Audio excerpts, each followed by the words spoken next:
Chapitre 21 de la Sainte Seine du Seigneur. Le repas du Seigneur, appelé aussi la table du Seigneur ou l'Eucharistie, c'est-à-dire action de grâce, est habituellement désigné par le nom de Sainte Seine. En effet, le Christ l'a institué lors de son dernier repas, et c'est ce repas qui est représenté encore à présent. Par son moyen, les fidèles sont nourris et désaltérés au plan spirituel. L'auteur de la Sainte Seine n'est donc pas un ange, ni un homme quelconque, mais le Fils de Dieu lui-même, notre Seigneur Jésus-Christ, qui, le premier, l'a consacré à l'intention de son Église.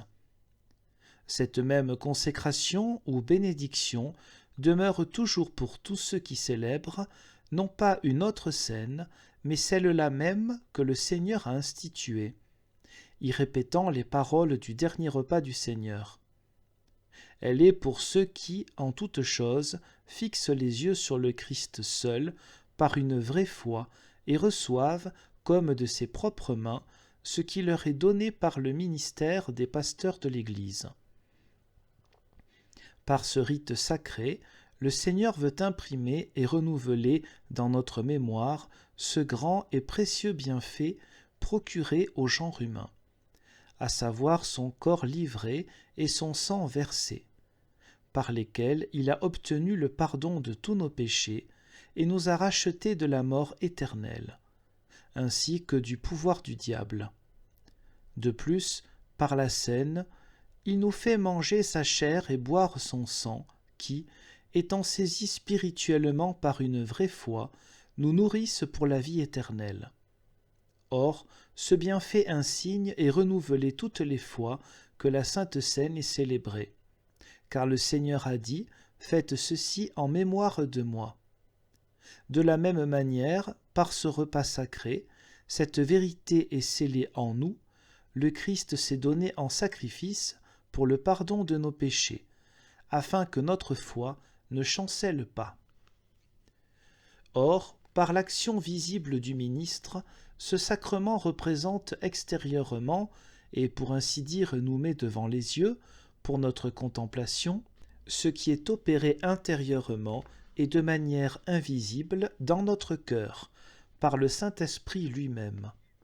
Le pain nous est offert extérieurement par le pasteur, et les paroles du Seigneur se font entendre. « Prenez, mangez, ceci est mon corps. Prenez cette coupe et distribuez-la entre vous. Buvez-en tous, car ceci est mon sang. » Les fidèles prennent donc ce qui leur est offert par le ministre du Seigneur. Ils mangent le pain et boivent de la coupe du Seigneur, et en même temps, ils reçoivent intérieurement du Christ, agissant par le Saint-Esprit, le corps et le sang du Seigneur, pour en être nourris en vue de la vie éternelle. Car la chair et le sang du Christ sont vraiment une nourriture et un breuvage pour la vie éternelle. Et le Christ lui-même, en ce qu'il a été livré pour nous, et qu'il est notre Sauveur, est la réalité essentielle de la scène. Nous ne permettons donc pas à qui que ce soit de mettre autre chose à sa place. Afin de comprendre plus exactement et avec plus de clarté de quelle manière la chair et le sang du Christ sont la nourriture et la boisson des croyants, et de percevoir comment ceux-ci les reçoivent pour la vie éternelle, nous ajoutons ici quelques remarques. Il y a, d'abord, plusieurs sortes de mendication. Il existe, premièrement, une mendication corporelle, par laquelle la nourriture est prise dans la bouche de l'homme, mâchée et avalée. C'est par ce genre de mendication que les hommes de Capernaum croyaient devoir manger la chair du Seigneur, mais lui-même a réfuté cette compréhension. Or, puisque la chair du Seigneur ne saurait être mangée corporellement, sans grand scandale et cruauté, elle n'est pas une nourriture matérielle, ce que tous doivent confesser. Nous désapprouvons donc le canon dans les décrets des papes, à savoir Ego Berengarius. En effet, l'Église, fidèle de l'Antiquité, n'a pas cru, et nous ne croyons pas nous-mêmes, que le corps du Christ soit mangé corporellement ou matériellement par voie orale. Il y a, deuxièmement, une mendication spirituelle du corps du Christ. Non pas que nous imaginions que la chair se transforme en esprit, mais par cette mendication, le corps et le sang du Seigneur, conservant leur nature et leurs propriétés, nous sont communiqués spirituellement. Ce n'est donc pas d'une manière corporelle que cela se fait. Car le Saint-Esprit nous applique et nous confère ce que le Seigneur nous a acquis en se livrant à la mort pour nous, la rémission des péchés, la délivrance et la vie éternelle. Et de la sorte, Christ vit en nous et nous en lui. De même, l'Esprit fait que nous recevons le Seigneur par une vraie foi, afin qu'il soit pour nous une nourriture et un breuvage spirituel, c'est-à-dire qu'il soit notre vie. La nourriture et la boisson naturelle rafraîchissent et affermissent nos corps, mais de plus, elles les conservent en vie. Or de même, la chair du Christ livrée et son sang répandu pour nous, non seulement rafraîchissent et affermissent nos cœurs, mais encore les maintiennent en vie.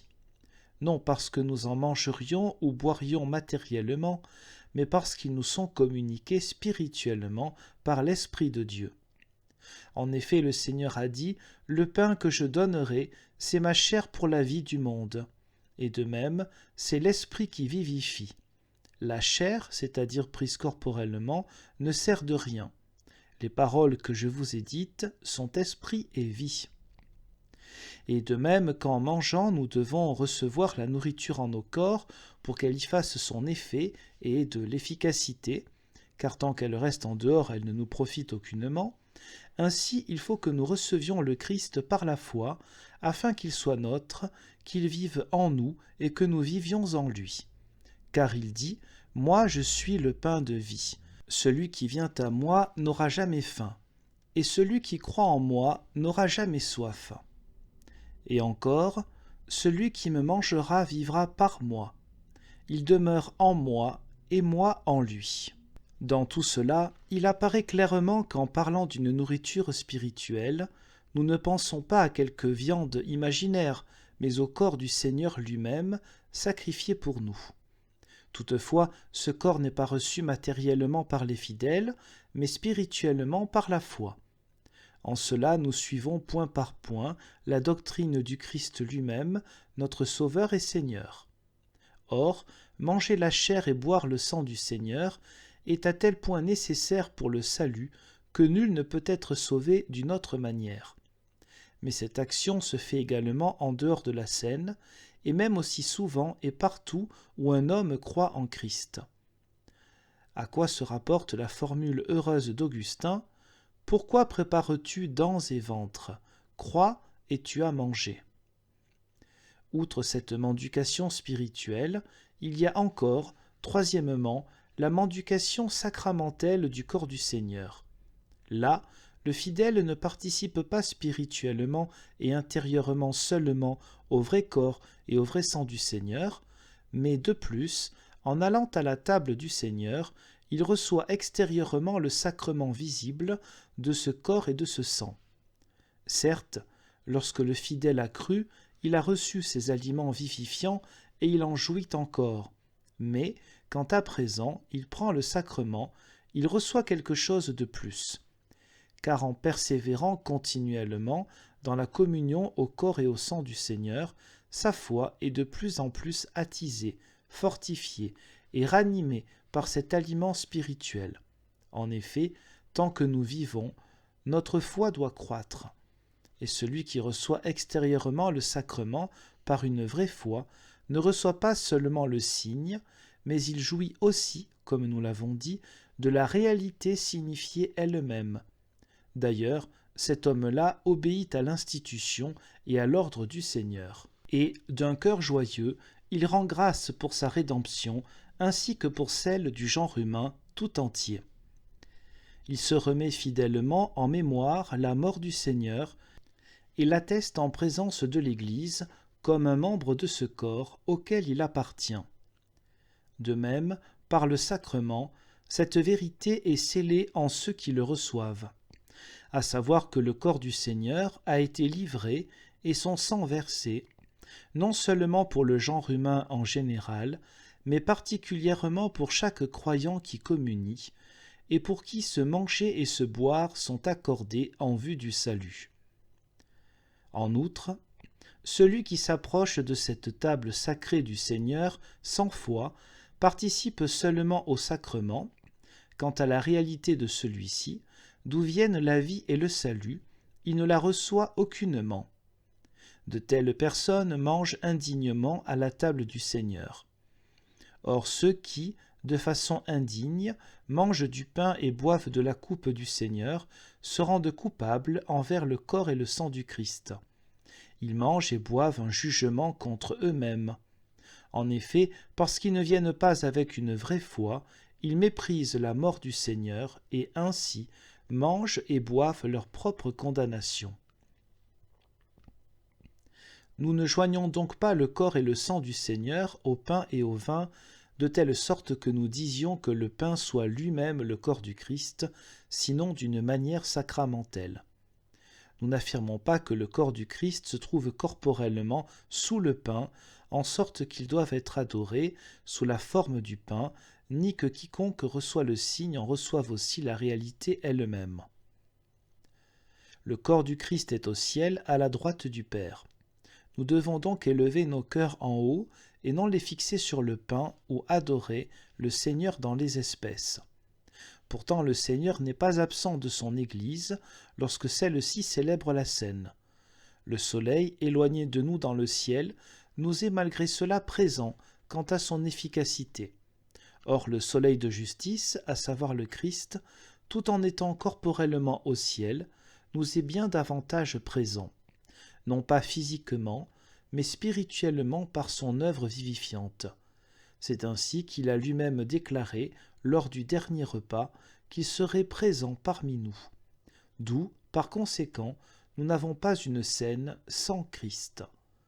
Mais nous avons, toutefois, une scène non sanglante qui communique un mystère, ainsi que l'a dit toute l'Église de l'Antiquité. En outre, en célébrant le repas du Seigneur, nous sommes exhortés à nous souvenir de quel corps nous sommes devenus membres, et que nous avons par conséquent à vivre dans l'unité avec tous nos frères, dans la sainteté. Aussi, devons-nous prendre garde à ne pas nous laisser souiller par un comportement de méchanceté ou des religions étrangères, mais persévérant dans une vraie foi jusqu'à la fin de notre vie, appliquons-nous à une conduite de sainteté toujours meilleure. Il convient donc, en nous approchant de la scène, de nous examiner d'abord nous-mêmes suivant le commandement de l'apôtre. Il faut, en effet, nous demander de quelle nature est cette foi en nous. Croyons-nous que le Christ est venu afin de sauver des pécheurs et de les appeler à la repentance ?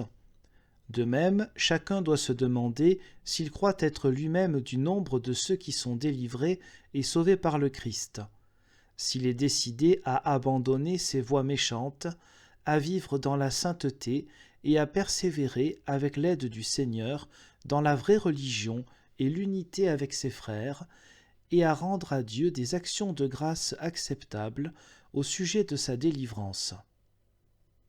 Pour ce qui est des rites, de la manière de célébrer la scène, nous jugeons que la forme la plus simple et la meilleure, celle aussi qui se rapproche le plus de la première institution du Seigneur et de la doctrine des apôtres, comprend les éléments suivants. L'annonce de la parole de Dieu, des prières sincères, l'action du Seigneur lui-même et la répétition de ses paroles, la mendication du corps et du sang du Seigneur et la mémoire salutaire de sa mort, ainsi que des actions de grâce fidèles, sans oublier une communion sacrée dans l'unité du corps de l'Église. Nous désapprouvons de la sorte ceux qui ont enlevé aux fidèles un des éléments de la scène, à savoir la coupe du Seigneur, car c'est pécher gravement contre l'institution du Seigneur, qui a dit « Buvez-en tous », ce qui n'a pas commandé expressément au sujet du pain. Quant à savoir quelle sorte de messe les pères célébraient, si elle était tolérable ou non, nous n'en parlons pas ici. mais nous disons ceci en toute franchise. La messe qui est aujourd'hui en usage dans toute l'Église romaine a été abolie dans nos églises pour des raisons aussi nombreuses que parfaitement justes. Par souci de brièveté, nous ne les rappelons pas en détail à présent.